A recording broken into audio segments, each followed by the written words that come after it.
Good afternoon and welcome to Hudson Institute. I'm Ken Weinstein, President and CEO of Hudson Institute. Our mission is to promote U.S. international leadership and global engagement for a secure, free, and prosperous future.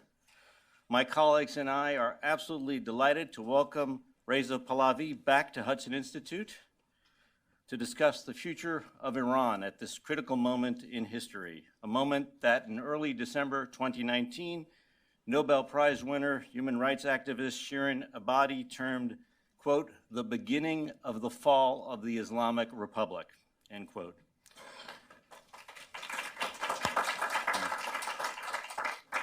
Not used to applause during my introductions, I should have. But then again, not used to standing ovations for speakers either, unless they're in our government. This week, we are once again seeing thousands of Iranians take to the streets to demand an end to the regime, this time in response to the regime's delayed admission that it shot down Ukrainian International Airlines Flight 752, killing all 176 passengers on board.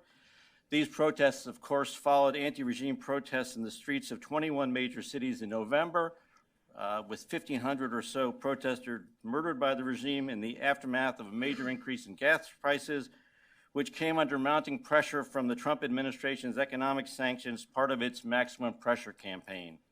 And of course, the most recent protests we've seen the last few days came on the heels of a new stage of the elimination of Qasem Soleimani, the head of the Quds Force, and Iranian proxy forces throughout the Middle East by bold American action on January 3rd. At this critical moment, we are very fortunate to hear from Reza Pahlavi, the former Crown Prince of Iran. He needs no introduction whatsoever. A prominent opposition leader, well known in Iran for his call to replace the Islamic Republic with a secular liberal democracy. After Mr. Pahlavi offers keynote remarks, he will engage in conversation with Hudson Senior Fellow Michael Duran, one of our nation's leading analysts of U.S. policy towards Iran and the Middle East. Mike, who served most notably as Senior Director for Middle East Policy at the National Security Council, was a member of the faculty in Middle East Studies at Princeton University, where he earned his doctorate. He joined Hudson from the Brookings Institution and is a frequent contributor to major publications, including Foreign Affairs, the New York Times, and the Wall Street Journal. Ladies and gentlemen, please welcome Reza Pahlavi to Hudson Institute.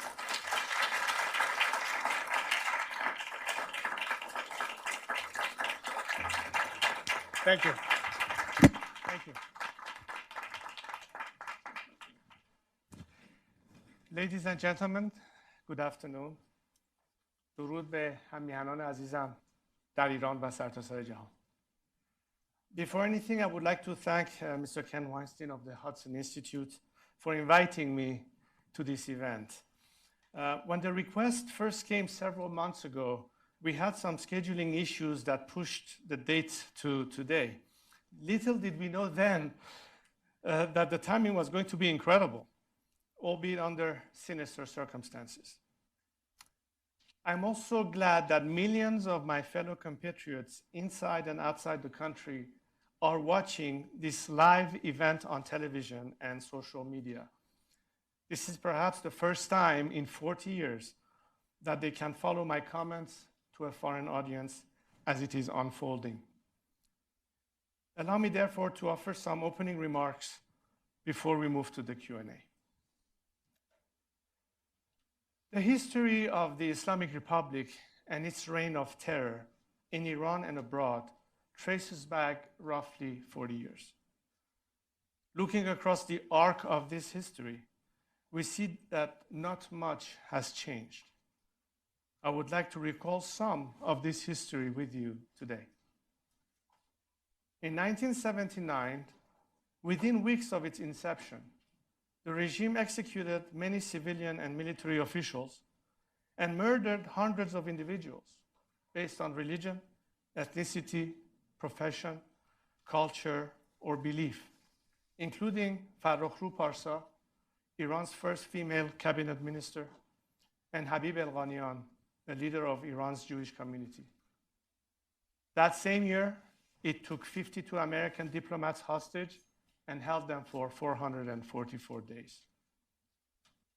Beginning in 1980, it launched an international killing spree assassinating exiled Iranians like Prime Minister Shapur Bakhtiar, General Gholam Ali Oveisi, and Abdurrahman Borumand, all in France, and Fereydun Farrokhzad in Germany, and Ali Akbar Tabatabai here in Washington.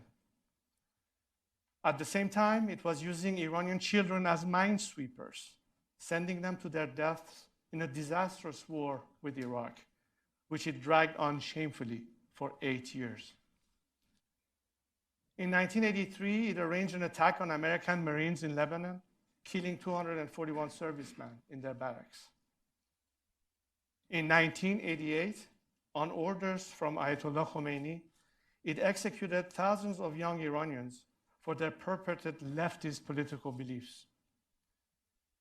In 1994, it coordinated the bombing of a Jewish center in Buenos Aires, killing 85 people and injuring more than 300. Then in 1996, it targeted the Khobar Towers in Saudi Arabia, killing 19 American soldiers. In 1999, under the administration of so-called reformist Mohammad Khatami, and at the urging of Qasem Soleimani, it crushed a wave of student protests by terrorizing universities, including killing students in their dorms.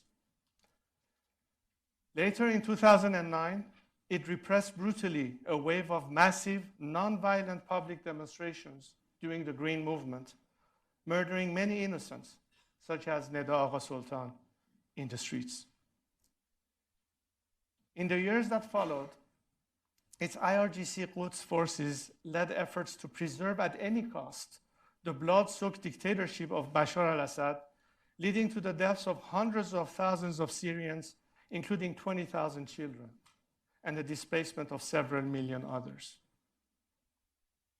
On the heels of 2 years of nationwide protests, just a few weeks ago, at the height of anti-regime demonstrations in more than 150 cities and towns, it cut off internet service, and in the communications blackout that ensued, it massacred an estimated 1,500 protesters and detained at least 7,000 others, including grieving parents.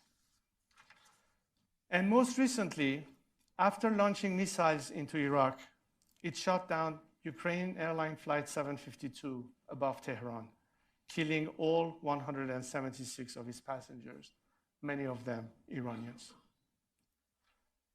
Just as the regime has shown an undeniable pattern of consistency in its behavior, so have Western democracies in their behavior towards the regime.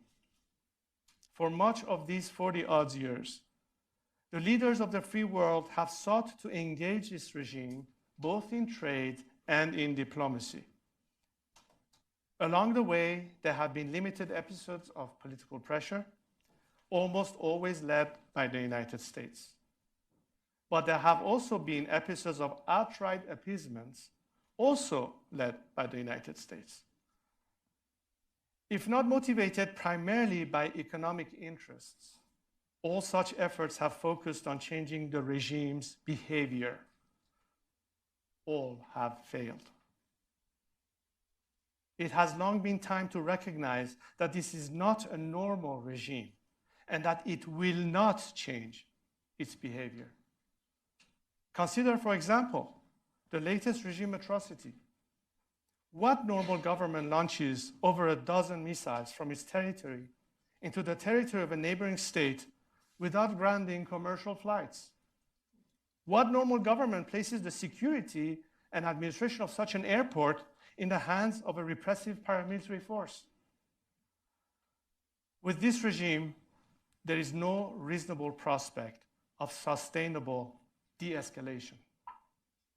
But with the Iranian people, there is the opportunity for sustained peace and friendship, because there is no quarrel to begin with, just shared interests, shared values, and for now, a shared enemy.